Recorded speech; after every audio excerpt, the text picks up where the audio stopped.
you get a cost estimate for speed bumps? No, we didn't look, because the cost of the speed bumps would have probably been well above the 30,000 for the grant, I just so. wasn't aware of Yeah. how much they even cost. Yeah. Okay, and then my second question is, one of the recommendations coming from part of this adoption of this plan is no U-turns at, and I know there's a separate action on this, but just for information gathering, no U-turns at, it's New Hall, right? New Hall Capital. So if I'm going down Capitol, going towards Oakland Avenue. From which way? From the east going west. This would only be westward. Right. It's only no U-turns westward at that intersection. So if I'm going that way, You're going towards Culver's. Yes, correct, okay, that's where I'm going. And so there is no left turn on Capitol Drive at that intersection if you're going west. And so so everybody, was there any traffic analysis to say, like, most people do make a U-turn at the next intersection? Would that be New Hall? Or am I thinking of a different road? So the next, if you can't make the U-turn, which that's part of the proposal is no U-turn at New Hall, the next one would be at Larkin, that you would be able to make that U-turn. The reason why that's part of the proposal is there's a crosswalk there. And so with people making U-turns, a lot of times they're slowing down to make the U-turn. And what we noticed was there's a lot of people that cross to the intersect or the middle of the street, so they're waiting at that median. And then when you have a car that is slowed down there on the left lane, it's blocking the person or the pedestrian in the middle of the street. So if you're in the right lane, you're not able to see them, and that creates, that is an issue. So I'm all for not doing a U-turn there. My question though is, why do we have a no left on Capitol? I mean, I just feel like for traffic flow reasons. On Capitol. Yes, so we are going to do this U-turn, no U-turn there. I mean, drivers are pretty annoyed when they get to Capitol and realize they can't. Yeah. So was that looked at? It was talked about actually quite extensively with our engineer. I wanted to make sure that we had that discussion when he was out there. There's two things that he, mentioned. One, because of the amount of traffic that you have on there to begin with, that's probably something that you want a left turn lane only there. And with that's in that spot, that's going to take a lot more analysis to even determine if that can be done or not. He seemed pretty doubtful on site, but that was just the traffic engineer looking at that location for the first time ever. But he was pretty doubtful when he was first looking at it. The second obstacle he also mentioned is if now you're heading eastward on Capitol, turning right, how you kind of have that big curve as you're turning right. And he said because of how we have that turn, that would also be a problematic turn because it's not a quick 90-degree turn, it's a big gradual turn, so people tend to take that turn at a higher speed than your typical 90-degree turn. So because of the speed there as well, if you were to do a left turn, he said that he would have some concerns with that in addition. So those are his two general comments on that. Just communicating to the residents that now are going to be a little annoyed when they can't make a left, now they can't make a left, and Yeah, you gotta wait till Larkin to do that. I don't know how that's going to affect traffic patterns that way. And then my last question was the maintenance of them. Was there any estimation? I'm all for making communities safer, and I'm willing to pay for that. So did you get any estimations on what type of maintenance or? Well, pretty much maintenance on any of the items is, close to a full replacement, especially for the signs. So the lifespan, I don't know if Leanne can talk about the lifespan at all. I think when we were talking with our traffic engineer, he mentioned, anywhere from 20 to 30 years perhaps for a lot of the rapid flash signs. We have that in front of Metro Market and in Wilson, so we already have a few of those in there. But as far as speed feedback signs, instead of these solar powered signs, these are, I believe, the first ones that we will have in the village, or would have in the village approved. But, there's definitely going to be some maintenance costs. I can't tell you, a number on hand, but no, for a lot of the signs, it's just going to be a full replacement, if we need to to maintain those. And it's going to be the same maintenance costs that you have on a few of the others that we've already put in for the RFPs. And can we repurpose if we redo Wilson Drive, those flashing? Yeah, I believe they're movable units, so. Yeah. Thank you. Yep. Any other questions? Okay, thank you. Yep. So we have a motion? What was the motion? Oh, Sure. Motion was to approve the Safe Kids grant plan proposal for 2017 with all initial expenses beyond the $30,000 grant, as well as future maintenance costs to be paid for by the village. Second. Yes. All in favor of the motion as stated, say aye. Aye. Opposed? Passes. So that takes us to item 2 on the same item. Okay, Or item B. all right, item 2 is the ordinance. So I will move to approve ordinance 2080, amending the village code to install and enforcing no U-turn westbound no U-turn sign westbound at the intersection of Newhall and East Capitol Drive. Second. Can I make an amendment? Yes, trustee Rosie? I'd like to amend to add that, to direct staff to look at the intersection and traffic flow changes that may, or improvements that we can make for traffic flow reasons, since we're not being able to turn left. I don't know how to word that. It's directing staff to, Just quick, right, so if this were adopted, you want staff to assess with the changes, how traffic flow patterns have changed as a result of the ordinance?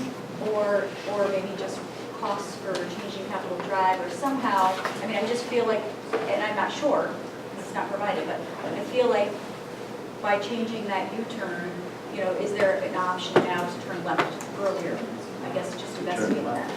There is. Is there? You could turn on Murray, because I've never taken a U-turn, because I didn't know you could do that. I thought that was illegal. You take a left on Murray, and you take a right on Shorewood Boulevard, and then that takes you up to the left. That's what I do. I've never taken a U-turn. Okay. But anyway, that's fine then. Okay. Never mind. I took a U-turn. I would try that. Thank you. Did you get all that in the minutes? Yeah, was there a second? And the cake. No, we don't, correct? Yep. Yeah, I also have a concern about removing the U-turn there because you could go to Larkin, but one block past Larkin is Morris. So, I mean, if it were me, I don't usually find myself in that situation because I'm not going to the east side too often, but I would go to Morris and make a left and take Morris instead of making a U-turn to go Capitol, which again is going to exacerbate the problem on Morris that we've already heard about. So I'm going to vote no on this because I'm concerned that we make ad hoc decisions about stop signs, about U-turns, and we do not have a way of comprehensively looking at how each of these ad hoc changes affects traffic on other streets. And I think we need to look at, we need to have a big picture. Ideally, we would have a simulation for the entire village that could answer some of these questions instead of us, making ad hoc decisions about traffic all the time. So, And that was, I forgot to say that, but that was my other concern is we're doing all these speed reductions for Morris and we're pushing the left, because that's what I do. When I miss my turn, I make a U-turn or I go on Morris. So anyways, that was my concern of how is that going to impact that flow around that school? Yeah, I mean, I definitely respect the votes. I will add that this was a discussion that we had with all the community partners and talked about it comprehensively as far as how that traffic flow would occur if no U-turn. We had the schools present for that discussion, the Ped and Bike Safety Committee for that discussion. The police department was present for that discussion. So I just want to mention that, while we, certainly don't want to make decisions on a case-by-case basis, we had a pretty lengthy discussion of what the result would be if we don't have a no U-turn there, how that would impact. And all community partners felt that, that there's a lot of that the pros would outweigh the cons, and especially from a safety perspective of those trying to cross at that intersection, that would become a much safer cross. But I just wanted to let you know that, yeah, we had a pretty lengthy discussion on that. And all community partners were in agreement with that change. President Jones. Thank you. I just want to say that I want to thank everyone involved, all the community partners and the pet and bike safety, Rachel and the health department. This is an interesting opportunity that uses the health department, children's hospital, grant money, et cetera, to have community improvements for our kids and our safety. And I think it's another great example of a collaborative process amongst all these agencies. And with the comprehensive information provided, I feel very assured that I can vote yes on this safety issue that enhances our community.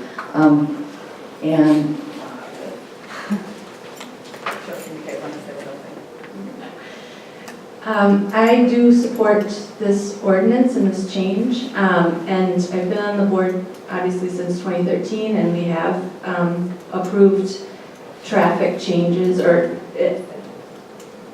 we've made attempts to make things better and safer. And I think that's the nature of our decision-making process as a community, and it's a strength. And what I like about our community is that we talk about an issue, we study it, and then we make our best decision at that time, and we keep trying to move forward, figuring out what the next right thing is. If we hold it up to do there's a time to do comprehensive planning, and then I think this is one of the times where we can make this change. You would like to say that? Alright, so, Give your name and address. Ryan Clark, 3600 North Morris Boulevard. Was that Ron or Ryan. So, I guess my big concern, I do wanted to say thanks for all the info from Tyler and everybody else who's been in contact with me. And I apologize if this was the wrong time to get up here and talk about this. I didn't know if that was at the beginning or not.